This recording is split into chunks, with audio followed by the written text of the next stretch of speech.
Feeling স্টেশনে তীব্র gas সংকট, ঘন্টার পর ঘন্টা অপেক্ষায় ভোগান্তি চরমে। প্রায় 4-5 ঘন্টা হয়ে গেছে, এখনো সামনে 1 ঘন্টা লাগবে গ্যাস নিতে। এখন পর্যন্ত পাম্পের সামনে যেতে পারলাম না। আমরা তো জমা তুলতে গ্যাস নিতে দিন যায়, আমাকে তো রুজি হয় না। কারিগরি ত্রুটির কারণে সরবরাহ বিঘ্নিত, দাবি মন্ত্রীর। গতকালকে একটা এপিসোড আগুন লেগে গেছে।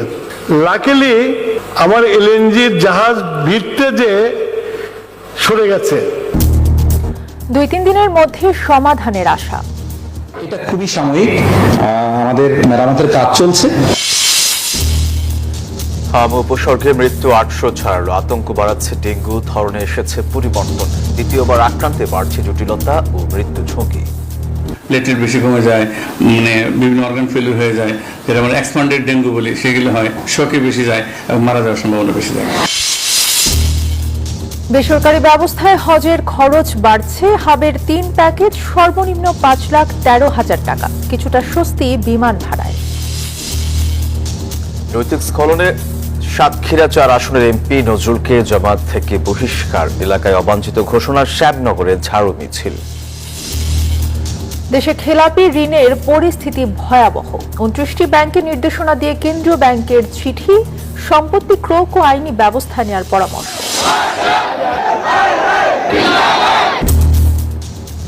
রাজপথ সংসদে চাপের মুখে মোদী সরকার, প্রশ্ন ফাঁসের দায়ে শিক্ষামন্ত্রীর পদত্যাগ দাবি রাহুল গান্ধীর। প্রশ্নপত্র ফাঁসের ঘটনায় সরকারের জবাবদিহিতার অভাব রয়েছে, কেন্দ্রীয় শিক্ষামন্ত্রী ধর্মেন্দ্র প্রধানের পদত্যাগ দাবি জানাচ্ছি। ককরোচদের আন্দোলন গড়ালো 3য় দিনে। জিম্বাবুয়েতে ব্যর্থ মিশন শেষে দেশে ফিরল বাংলাদেশ ক্রিকেট দল, 1-2 ম্যাচ খারাপ খেললেই সব শেষ হয়ে যায় না, মন্তব্য আশরাফুলের।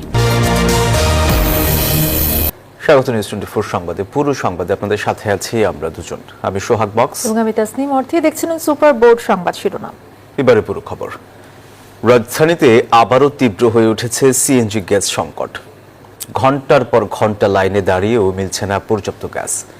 বিদ্যুৎ ও জ্বালানি মন্ত্রী ইকবাল হাসান মাহমুদ বলেন, কারিগরি ত্রুটির কারণে এলএনজিবাহী জাহাজ ভিড়তে পারেনি, যার ফলে গ্যাস সরবরাহ ব্যাহত হচ্ছে। এদিকে জ্বালানি মন্ত্রণালয়ের যুগ্ম সচিব মনির হোসেন চৌধুরী জানান, 2-3 দিনের মধ্যে গ্যাস সরবরাহ স্বাভাবিক হবে। অন্যদিকে কমিশন বৃদ্ধি সহ 4 দাবিতে 30 জুলাই সারা দেশে পাম্প বন্ধের ঘোষণা সিএনজি পাম্প মালিকদের কেন্দ্রীয় সংগঠনের। ঘন্টার পর ঘন্টা অপেক্ষা করে মিলছে না পর্যাপ্ত গ্যাস, কম প্রেসারের কারণে সিলিন্ডার ভরতে কেটে যাচ্ছে দীর্ঘ সময়। সারা দেশের সিএনজি স্টেশনগুলোর চিত্র এখন একই। গ্রাহকরা বলছেন, গাড়ি চালাতে না পারলে মালিকের জমা দিবেন কিভাবে। এখন পর্যন্ত পাম্পের সামনে যেতে পারলাম না, আদৌ কি গ্যাস পাবো কিনা সেটাও কোনো জানা নাই। একটা সিএনজি গ্যাস লাগে 300-350 টাকার গ্যাস, আমরা তো জমা তুলতে গ্যাস নিতে দিন যায়, আমাকে তো রুজি হয় না।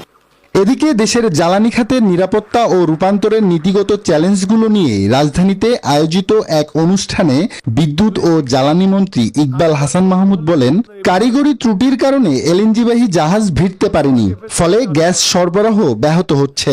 গতকালকে একটা এপিসোড আগুন লেগে গেছে। লাকিলি আমার এলএনজির জাহাজ ভিড়তে যে সরে গেছে, নাহলে তো বিশাল বড় একটা অ্যাক্সিডেন্ট হয়ে যেত। আর আগামী 2-3 দিনের মধ্যে গ্যাস সরবরাহ স্বাভাবিক হবে বলে জানিয়েছেন জ্বালানি মন্ত্রণালয়ের যুগ্ম সচিব মনির হোসেন চৌধুরী। সচিবালয়ে সাংবাদিকদের সঙ্গে আলাপকালে এই কথা বলেন তিনি। একটাতে সংকট দেখা দিলে স্বাভাবিক কারণে একটা ডিসরাপশন তৈরি হয়, সেই ডিসরাপশনের কারণেই সিএনজি স্টেশনগুলোতে একটু লাইন আছে, বাট এটা খুবই সাময়িক, আমাদের মেরামতের কাজ চলছে। ত্রুটির কারণে হঠাৎ করে এলএনজি টার্মিনাল বন্ধ হয়ে যাওয়ায় সারা দেশে 45 কোটি ঘনফুট গ্যাস সরবরাহ কমেছে, ফলে তীব্র গ্যাস সংকটে থমকে গেছে চাকা। এদিকে সিএনজি বিক্রিতে কমিশন বাড়ানো সহ 4 দাবিতে 30 জুলাই ভোর 6টা থেকে রাত 12টা পর্যন্ত সারা দেশে সিএনজি ফিলিং স্টেশন বন্ধ রাখার ঘোষণা Bangladesh CNG filling station and conversion workshop owners অ্যাসোসিয়েশনের। কমিশন বৃদ্ধি করা হয়। এদিকে গ্যাস সংকট নিরসনের দাবিতে রাজধানীর খিলক্ষেতে এয়ারপোর্ট সড়ক অবরোধ করেন সিএনজি চালিত অটোরিকশা চালকরা। এছাড়াও এই সংকটের সরাসরি প্রভাব পড়েছে সাধারণ যাত্রীদের উপর। জনভোগান্তি কমাতে দ্রুত গ্যাস সরবরাহ স্বাভাবিক করার দাবি সংশ্লিষ্টদের। আব্দুল্লাহ মামুন, নিউজ 24, ঢাকা। উন্নয়ন প্রকল্প গ্রহণ, অনুমোদন এবং বাস্তবায়নের প্রতিটি ধাপে আরও বেশি স্বচ্ছতা, জবাবদিহিতা এবং ব্যয়ের দক্ষতা নিশ্চিত করতে সংশ্লিষ্ট সংস্থাগুলোকে নির্দেশনা দিয়েছেন প্রধানমন্ত্রী তারেক রহমান। সচিবালয়ে অনুষ্ঠিত একনেক সভায় এই নির্দেশনা দেন তিনি। সভায় 14,041 কোটি টাকার প্রকল্পের অনুমোদন দেওয়া হয়। এর মধ্যে আশুলিয়া এলিভেটেড এক্সপ্রেসওয়ে প্রকল্পের ব্যয় বেড়েছে 9,500 কোটি টাকা। প্রধানমন্ত্রী তারেক রহমানের সভাপতিত্বে সচিবালয়ে অনুষ্ঠিত একনেক সভায় নতুন ও সংশোধিত মিলিয়ে 8টি প্রকল্প অনুমোদন দেওয়া হয়েছে। সভায় প্রধানমন্ত্রী প্রকল্প গ্রহণ, অনুমোদন ও বাস্তবায়নের প্রতিটি ধাপে আরও বেশি স্বচ্ছতা, জবাবদিহিতা, সময়ানুবর্তিতা এবং ব্যয়ের দক্ষতা নিশ্চিত করার নির্দেশনা দেন। খুঁটিনাটি আলোচনা হয়েছে। সভা শেষে ব্রিফিংয়ে পরিকল্পনা প্রতিমন্ত্রী জোনায়েদ সাকি জানান, ঢাকা আশুলিয়া এলিভেটেড এক্সপ্রেসওয়ে নির্মাণ প্রকল্পের দ্বিতীয় সংশোধনী অনুমোদন দেওয়া হয়েছে। চীনের অর্থায়নের এই প্রকল্পের কাজ 80% শেষ হওয়ার পরেও কেন ব্যয় প্রায় 9,500 কোটি টাকা বৃদ্ধি করা হয়েছে সেই প্রশ্নেরও জবাব দেন তিনি। দুর্যোগ আশ্রয় কেন্দ্র নির্মাণ ও সংস্কার উন্নয়ন প্রকল্পের দ্বিতীয় সংশোধনী একটা প্রকল্প প্রস্তাব, সেই প্রস্তাবটিও আজকে অনুমোদন করা হয়েছে। এছাড়া বৈঠকে 2,082 কোটি ব্যয়ের পল্লী সড়ক রক্ষণাবেক্ষণ ও কর্মসংস্থান প্রকল্প সহ মোট 8টি প্রকল্প প্রস্তাব একনেকের অনুমোদন পেয়েছে। প্রতিমন্ত্রী জানান, উন্নয়ন প্রকল্পের ক্ষেত্রে সরকার এখন শুধু অনুমোদন নয়, বরং বাস্তবায়নের গুণগত মান, নির্ধারিত সময়ে কাজ শেষ করা এবং জনগণের অর্থের সর্বোচ্চ ব্যবহার নিশ্চিত করার উপর গুরুত্ব দিচ্ছে। এই লক্ষ্যে প্রকল্প ব্যবস্থাপনায় আরও কার্যকর নজরদারি বাড়ানো হচ্ছে এবং দায়িত্বহীনতার জায়গা চলছে, বিভিন্ন প্রতিষ্ঠানের মধ্যে সমন্বয়ের জায়গা চলছে, জবাবদিহিহীন একটা অবস্থা চলছে। সেইটার ব্যাপারে এর আগেও বেশ কয়েকটি প্রকল্পের ক্ষেত্রে মাননীয় প্রধানমন্ত্রী সরাসরি তদন্তের নির্দেশ দিয়েছেন এবং এইগুলোর ক্ষেত্রে সাধারণভাবে প্রত্যেকটির ক্ষেত্রেই এই অবজারভেশনগুলো আছে। জনগণের কল্যাণে নেয়া উন্নয়ন প্রকল্পগুলো যেন নির্ধারিত লক্ষ্য অনুযায়ী বাস্তবায়িত হয়, সেই বিষয়টি সরকার সর্বোচ্চ গুরুত্ব দিয়ে দেখছে বলেও জানানো হয়। মারুফা রহমান, নিউজ 24, ঢাকা। পোশাক শিল্পের বিকাশে যা প্রয়োজন সরকার তাই করবে বলে ব্যবসায়ীদের আশ্বস্ত করেছেন প্রধানমন্ত্রী তারেক রহমান। বুধবার বিকেলে বিজিএমইএ প্রতিনিধি দলের সঙ্গে বৈঠকে তিনি একথা বলেন। বৈঠকে বিজিএমইএর প্রতিনিধিরা পোশাক শিল্পের বিদ্যমান নানা সমস্যা এবং চ্যালেঞ্জ তুলে ধরেন। পাশাপাশি খাতটির স্বল্পমেয়াদী এবং দীর্ঘমেয়াদী উন্নয়নের জন্য কয়েকটি দাবি এবং প্রস্তাব প্রধানমন্ত্রীর কাছে উপস্থাপন করেন। এ সময় প্রধানমন্ত্রী বলেন, পোশাক খাতে জ্বালানি সংকট নিরসনে সরকারের উদ্যোগ 1 বছরের মধ্যে দৃশ্যমান হবে। দেশে ডেঙ্গুর ধরনে এসেছে বড় পরিবর্তন। গত 4 বছর ধরে দেশে ডেঙ্গুর ডেন্ভ 2 সেরোটাইপের আধিপত্য থাকলেও এই বছর দাপট দেখাচ্ছে ডেন্ভ 3। আর বিশেষজ্ঞরা বলছেন, ধরন পাল্টানোর কারণে দ্বিতীয়বার ডেঙ্গু আক্রান্তদের ক্ষেত্রে রোগের জটিলতা ও মৃত্যু ঝুঁকি কয়েক গুণ বেড়ে যাচ্ছে। এদিকে কীটতত্ত্ববিদরা সতর্ক করে বলছেন, এখনই মশক নিধনে যথাযথ ব্যবস্থা না নিলে আগামী 2 মাসে পরিস্থিতি নিয়ন্ত্রণের বাইরে চলে যেতে পারে। আল মোহাইমিনুল খানের রিপোর্ট। জ্বর, শরীর ব্যথা আর প্লাটিলেট কমে যাওয়ার চেনা আতঙ্কের নাম ডেঙ্গু। তবে এবারের আতঙ্কটা যেন আরো গাঢ়, কারণ ডেঙ্গু ভাইরাস তার চরিত্র বা সেরোটাইপ পাল্টেছে। আইইডিসিআর বলছে, প্রতি 100 শনাক্তের মধ্যে 91 জনই নতুন ধরনের ডেঙ্গুতে আক্রান্ত। জনস্বাস্থ্য বিশেষজ্ঞরা বলছেন, আগের ডেনভি 2 আধিপত্যে মানুষের শরীরে যে অ্যান্টিবডি তৈরি হয়েছিল, নতুন ধরনের বিস্তারে তা আর সুরক্ষা দিতে পারবে না। ডেঙ্গুর ধরনটা পাল্টাচ্ছে, কারণ হলো এখন যে ডেঙ্গুগুলো হচ্ছে এগুলোর মধ্যে second time, third time, fourth time dengue. First time dengue যেগুলো হয় এটা হলো আমরা প্রাইমারি ডেঙ্গু যেটা বলি, কিছু হয় না, তেমন একটা কিছু হয় না। এই 2কে নিউট্রালাইজ করার জন্য ডেঙ্গু 1-এর যে অ্যান্টিবডি সেটা ট্রাই করবে, কিন্তু স্ট্রাকচারে কিন্তু মিলবে না। 1-এর এগেনস্টে সে কার্যকরী, 2-এর এগেনস্টে কার্যকরী না, কিন্তু সে ফাইট করবে। তখন হয় কি, ক্রস রিঅ্যাকশন হয়। ক্রস রিঅ্যাকশন হওয়ার জন্য আমাদের শরীরের ভিতরে নিজের মধ্যে যুদ্ধ হয়। এই জন্য এটা আমার শরীর তখন আরও বেশি খারাপ হয়ে যায়, প্লেটলেট বেশি কমে যায়, মানে বিভিন্ন অর্গান ফেলিউর হয়ে যায়, যেটা আমরা এক্সপ্যান্ডেড ডেঙ্গু বলি, সেগুলো হয়, শকে বেশি যায় এবং মারা যাওয়ার সম্ভাবনা বেশি যায়। জুলাই মাসের শুরু থেকেই ডেঙ্গু আক্রান্তের সংখ্যা দ্রুত বাড়ছে। এডিস মশার বিস্তার রোধে কর্তৃপক্ষের পাশাপাশি সাধারণ মানুষের সচেতনতার ঘাটতিও প্রকট। বাংলাদেশে এই মুহূর্তে আমরা যদি সঠিকভাবে ব্যবস্থা নিতে না পারি তাহলে আগামী মাস, বিশেষ করে আগস্ট এবং সেপ্টেম্বর, এই দুটি মাস ডেঙ্গু পরিস্থিতি খারাপ হওয়ার একটি ঝুঁকি আছে। বিশেষ করে বরিশাল বিভাগের বেশ কিছু জেলা, চট্টগ্রাম বিভাগের বেশ কিছু জেলা এবং ঢাকা এবং ঢাকার আশপাশের জেলাগুলো। ডেঙ্গু নতুন ধরনের বিস্তার রোধে কেবল হাসপাতাল বা চিকিৎসকের উপর নির্ভর না করে জনসচেতনতা বাড়ানোর তাগিদ দিয়েছেন তারা। আল মোহাইমিনুল খান, নিউজ 24, ঢাকা। পবিত্র হজে সৌদি পর্বের খরচ কয়েক গুণ বেড়ে যাওয়ার অজুহাতে বেসরকারি ব্যবস্থাপনায় হজের খরচ বাড়ছে। গত বছরের চেয়ে 4,000 টাকা বাড়িয়ে সর্বনিম্ন 5,13,545 টাকার প্যাকেজ ঘোষণা করেছে হজ এজেন্সিগুলোর সংগঠন হাব। তবে কিছুটা স্বস্তি ফিরছে বিমান ভাড়ায়, আগের বছরের চেয়ে কমবে 24,000 টাকা। বেসরকারি ব্যবস্থাপনায় হজ যাত্রা নিশ্চিতে 3টি প্যাকেজ ঘোষণা করেছে হাব। সর্বনিম্ন প্যাকেজ 5,13,000 টাকা, সর্বোচ্চ 7 লাখ টাকা নির্ধারণ করেছে হজ এজেন্সিদের সংগঠন।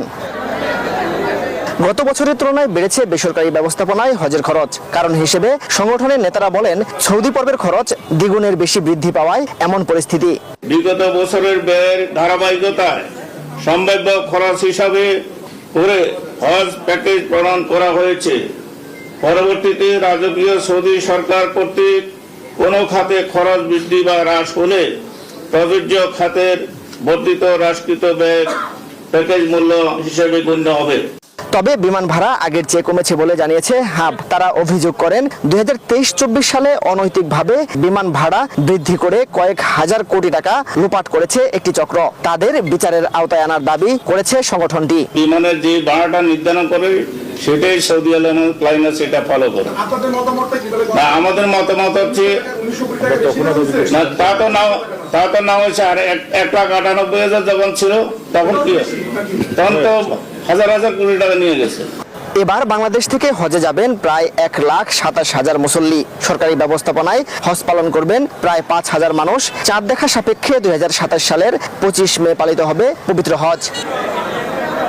মাসুদ সুমন, নিউজ 24, ঢাকা। সরকার স্বচ্ছ, জবাবদিহিমূলক এবং বিনিয়োগ বান্ধব পরিবেশ গড়ে তুলতে কাজ করছে বলে জানিয়েছেন প্রধানমন্ত্রী তারেক রহমান। বুধবার real estate and housing association of Bangladesh রিহাবের প্রতিনিধিদের সাথে সৌজন্য সাক্ষাৎকালে তিনি এই কথা বলেন। প্রধানমন্ত্রী জানান, সরকার আবাসন খাতের পরিকল্পিত এবং টেকসই উন্নয়ন এবং দুর্নীতিমুক্ত করতে চায়। বৈঠকে রিহাব প্রতিনিধি দল জমি, প্লট ও ফ্ল্যাট নিবন্ধন ফি যৌক্তিক পর্যায়ে কমানোর আবেদন জানায়। প্রধানমন্ত্রী বলেন, ইতিমধ্যে বিভিন্ন সংস্কারমূলক পদক্ষেপ গ্রহণ করা হয়েছে এবং আরও কার্যকর উদ্যোগ নেওয়া হবে।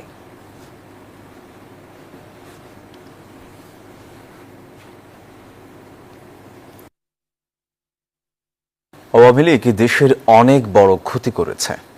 যখনই রাষ্ট্র পরিচালনার দায়িত্ব নিয়েছে তখনই তারা দেশের গণতন্ত্র ধ্বংস করেছে, এমন মন্তব্য করেছেন স্থানীয় সরকার মন্ত্রী ও বিএনপি মহাসচিব মির্জা ফখরুল ইসলাম আলমগীর। তিনি বলেন, নতুন করে বিভাজনের রাজনীতি করা হচ্ছে দেশে।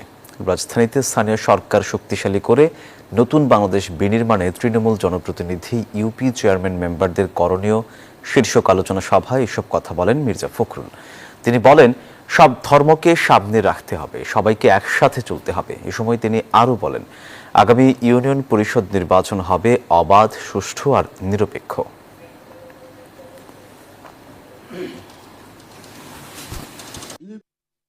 আওয়ামী লীগ দেশের অনেক বড় ক্ষতি করেছে। আমি বরাবরই একটা কথা বলতাম যে আওয়ামী লীগ আর গণতন্ত্র একসাথে যায় না। যখনই আওয়ামী লীগ রাষ্ট্র পরিষদের দায়িত্ব এসেছে তখন সে গণতন্ত্রকে ধ্বংস করেছে। আমি এই ভাতার ব্যাপারটা নিয়ে আমি অবশ্যই আমাদের মাননীয় প্রধানমন্ত্রীর সঙ্গে কথা বলবো। নৈতিক স্খলন প্রমাণিত হওয়ায় সাতক্ষীরা 4 আসনের সংসদ সদস্য গাজী নজরুল ইসলামকে দল থেকে বহিষ্কার করেছে জামায়াতে ইসলামী। দলটির নির্বাহী পরিষদের বৈঠকে এই সিদ্ধান্ত হয়েছে।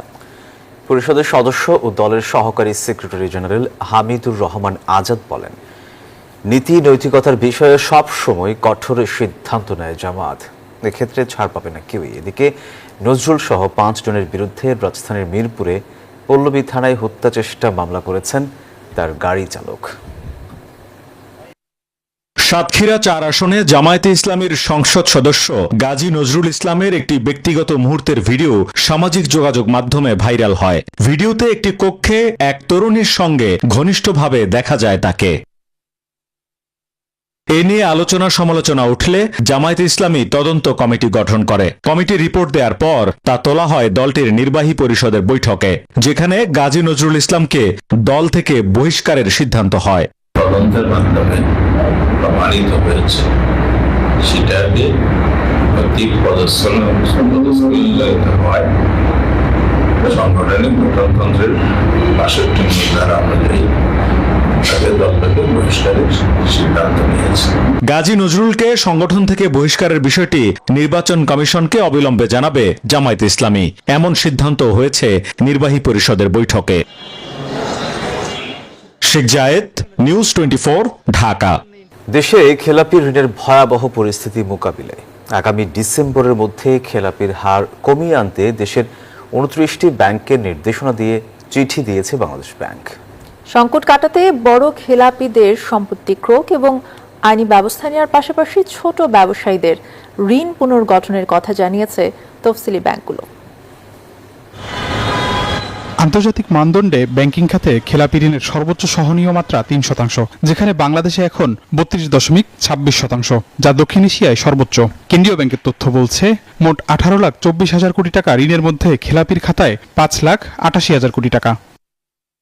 সংকট আরও স্পষ্ট ব্যাংক ভিত্তিক তথ্যে। দেশের 23টি ব্যাংকেই খেলাপি ঋণ 20% উপরে, যার মধ্যে কয়েকটি ব্যাংকে এই হার 96 থেকে 98%। 10 থেকে 20% ঘরে খেলাপি আছে 6টি ব্যাংকে। ফলে ক্রমেই সংকুচিত হয়ে আসছে নিরাপদ ব্যাংকের সংখ্যা। এমন বাস্তবতায় আগামী ডিসেম্বরের মধ্যে খেলাপি ঋণ সহনীয় মাত্রায় নামিয়ে আনতে ব্যাংকগুলোকে কড়া নির্দেশনা দিয়েছে বাংলাদেশ ব্যাংক, যেখানে বলা হয়েছে 20% বেশি খেলাপি ঋণ আছে এমন ব্যাংকগুলোকে 20% নিচে এবং 10% বেশি থাকা ব্যাংকগুলোকে 10% নিচে নামিয়ে আনতে হবে। বাংলাদেশ ব্যাংক গভর্নর মহোদয়ের সভাপতিত্বে 10% উপরে নন পারফর্মিং লোন আছে এরকম 29টি ব্যাংকের সাথে গ্রুপ করে মিটিং করেছে। মিটিংয়ে প্রতিটার ক্ষেত্রে একটি বক্তব্য ছিল যেভাবেই হোক খেলাপি ঋণের পরিমাণ কমাতে হবে। এমন নির্দেশনা পাওয়ার পরই খেলাপি আদায়ে তোড়জোড় শুরু করেছে অনেক ব্যাংক। রাষ্ট্রায়ত্ত জনতা ব্যাংকের চেয়ারম্যান জানান, বড় খেলাপিদের কাছ থেকে টাকা আদায়ে আইনি পদক্ষেপ, সম্পত্তি ক্রোক ও সম্পত্তি বিক্রির মতো দৃশ্যমান ব্যবস্থা নেওয়া হচ্ছে। প্রথম 10 জন বা 15 জন গ্রাহকের কাছে আমার 56% খেলাপি ঋণ তাদের কাছে। আমরা বড় ঋণগুলোর জন্য চেষ্টা করছি তাদেরকে তাদের কাছ থেকে টাকা আদায় করার জন্য। তাদের আইনি যে সমস্ত পদক্ষেপ আছে, সম্পত্তি ক্রোক থেকে শুরু করে সম্পত্তি বিক্রি থেকে শুরু করে আমরা দৃশ্যমান হচ্ছে সবকিছু। আর ছোট ব্যবসায়ীদের ক্ষেত্রে ঋণ মওকুফ কিংবা রিশিডিউল করে পুনরায় ঋণ পাওয়ার যোগ্য করে তোলার চেষ্টা চলছে বলে জানান তিনি। আমাদের বড় একটা ফোকাস হলো যে কৃষি, পল্লী ঋণ এবং এসএমই ক্ষেত্রে যারা কোভিড থেকে শুরু করে বিভিন্ন ধরনের সম্মুখীন হয়েছে, ব্যবসার বাধার সম্মুখীন হয়ে ব্যবসাগুলো খারাপ অবস্থা আছে, তাদেরকে কিভাবে বের করে নিয়ে আসা যায়। বেঙ্গুলুর 4,61,714 কোটি টাকা নিরাপত্তা সঞ্চিতি রাখার কথা থাকলেও ঘাটতি দাঁড়িয়েছে 2,05,665 কোটি টাকা। আবি আব্দুল্লাহ, নিউজ 24, ঢাকা। ককরোচের আন্দোলনের ঢেউয়ে এবার মুখোমুখি ভারত সরকার ও বিরোধীরা। প্রধানমন্ত্রীর বাসভবনের সামনে কংগ্রেসের বিক্ষোভের একদিন পর ফের আক্রমণাত্মক রাহুল গান্ধী। দিল্লির সংবাদ সম্মেলনে সরকারের জবাবদিহি দাবি করে আবারও চাইলেন কেন্দ্রীয় শিক্ষামন্ত্রী ধর্মেন্দ্র প্রধানের পদত্যাগ। এদিকে তৃতীয় দিনের মতো ককরোচ জনতা পার্টির আন্দোলনে কেঁপেছে দিল্লি। রাজপথের গর্জন এবার প্রতিধ্বনি হলো সংসদের প্রাচীরেও। কালো পোশাকে হাতে প্রতিবাদের পোস্টার নিয়ে মকর দ্বারে অবস্থান নেয় কংগ্রেস সহ বিরোধী শিবির। প্রধানমন্ত্রীর বাসভবনের সামনে বিক্ষোভে পুলিশি পদক্ষেপের প্রতিবাদে রাহুল গান্ধী, প্রিয়াঙ্কা গান্ধী, অখিলেশ যাদব, স্বগত রায় ও কল্যাণ বন্দ্যোপাধ্যায় সহ বিরোধী নেতাদের উপস্থিতিতে উত্তপ্ত হয়ে ওঠে দিল্লির রাজনৈতিক অঙ্গন। পরে দিল্লির সংবাদ সম্মেলনে সরকারের জবাবদিহি দাবি করে আবারও তুললেন শিক্ষামন্ত্রী ধর্মেন্দ্র প্রধানের পদত্যাগের প্রশ্ন। একযুগে 152 বার প্রশ্ন ফাঁস হয়েছে, কিন্তু এজন্য দায়ী কাউকে বিচারের মুখোমুখি করা হয়নি। শিক্ষার্থীরা ধর্মেন্দ্র প্রধানের পদত্যাগ চাইছেন। তিনি শিক্ষামন্ত্রী হিসেবে সম্পূর্ণভাবে ব্যর্থ হয়েছেন। টানা তৃতীয় দিনের মতো দিল্লিতে সরব তেলাপোকা জনতা পার্টিও। রাজধানীর বিভিন্ন স্থানে অবস্থান কর্মসূচি চলছে। আন্দোলনকারীদের পোস্টার ও স্লোগানে স্পষ্ট সরকারের বিরুদ্ধে ক্ষোভ। বিক্ষোভের আঁচ লেগেছে রাজধানীর জনজীবনেও। নিরাপত্তার কারণে দিল্লির 16টি গুরুত্বপূর্ণ মেট্রো স্টেশন সাময়িকভাবে বন্ধ করেছে ডিএমআরসি। এতে অফিসগামী মানুষ, শিক্ষার্থী সহ হাজারো যাত্রীকে ভোগান্তিতে পড়তে হয়েছে। একই সময়ে কৃষকদের দিল্লি অভিযাত্রাকে ঘিরেও রাজধানী প্রবেশপথে নিরাপত্তা জোরদার করা হয়েছে। একটি প্রশ্নপত্র বিতর্ক ঘিরেই বিজেপি, কংগ্রেস ও তেলাপোকা জনতা পার্টির পাল্টাপাল্টি কর্মসূচিতে উত্তপ্ত ভারতের রাজনীতি। রাজপথ থেকে সংসদ সবখানেই বাড়ছে মোদী সরকারের উপর রাজনৈতিক চাপ। এখন নজর সংকটের সমাধান আসে আলোচনায়, নাকি আন্দোলনের পরিধি আরো বিস্তৃত হয়। চন্দ্রানী চন্দ্রা, নিউজ 24। জিম্বাবুয়ের বিপক্ষে পূর্ণাঙ্গ সিরিজ শেষে দেশে ফিরেছে বাংলাদেশ ক্রিকেট দল। সফরের টেস্ট ও ওয়ানডে সিরিজ হেরেছে টাইগাররা, তবে শূন্য হাতে ফেরেনি লাল সবুজের দল। এসেছে টি-20 সিরিজ জয় করে। তারপরেও সার্বিকভাবে দলের পারফরমেন্স নিয়ে প্রশ্ন উঠছে। ব্যাটিং কোচ মোহাম্মদ আশরাফুলের মন্তব্য, 1-2 ম্যাচ খারাপ খেললেই সব শেষ হয়ে যায় না। একটা সময় ছিল জিম্বাবুয়েকে বলে কই হারাতে পারত বাংলাদেশ, কিন্তু এখন তা অতীত। রোডেশিয়ানদের বিপক্ষে সবশেষ সিরিজই তার প্রমাণ। যদিও শেষ পর্যন্ত তাদের বিপক্ষে টি-20 সিরিজ জয় পায় হৃদয় তানজিদ তামিমরা। দীর্ঘ 1 বছরেরও বেশি সময় ধরে চলা সিরিজ শেষে দেশে ফিরেছে বাংলাদেশ দল। বিমানবন্দর থেকে এক এক করে বেরিয়ে এলেন, চোখে মুখে ক্লান্তি। দলের ব্যাটিং কোচ মোহাম্মদ আশরাফুল জানান, টানা ভালো খেলার পর 2-1 ম্যাচ খারাপ যেতেই পারে। লাস্ট 7 মাস ধরে আমি বলবো যে আমাদের ব্যাটাররা খুবই ভালো করছেন। একটা সিরিজ খারাপ হতেই পারে, একটা টেস্ট ম্যাচ খারাপ হয়েছে, এর আগের 4টা টেস্ট ম্যাচে কিন্তু অসাধারণ খেলেছেন আমাদের ব্যাটসম্যানরা। তো আমি চেষ্টা করছি আমার জায়গায় আমার বেস্টটা দেওয়ার জন্য। আগামী মাসে অস্ট্রেলিয়ার বিপক্ষে 2 ম্যাচের টেস্ট সিরিজ খেলতে দেশ ছাড়বে টাইগাররা। পরিবেশের সঙ্গে মানিয়ে নিতে আগেভাগে সেখানে পৌঁছাবে তারা। এই সফরটাতে অবশ্যই আমি মনে করি যে আমাদের অস্ট্রেলিয়া সিরিজটাতেও কাজে দিবে। এইখানে যে একটা বাউন্স এবং লাস্ট 7 মাস ধরে অবশ্যই আমরা আমাদের হোম কন্ডিশনে ভালো করছিলাম, কিন্তু ডিফারেন্ট একটা কন্ডিশন, সেই কন্ডিশনে আমাদের একটু সময় লেগে গিয়েছে। দেশে ফিরেই ব্যস্ত সময় পার করছে বাংলাদেশ। বিসিবি সভাপতি তামিম ইকবালের সাথে মিটিংয়ে বসেন জাতীয় দলের ক্রিকেটাররা। শুভদেবনাথ, নিউজ 24 ঢাকা। আর এই ছিল নিউজ 24 সংবাদে। এতক্ষণ সাথে থাকার জন্য ধন্যবাদ সবাইকে।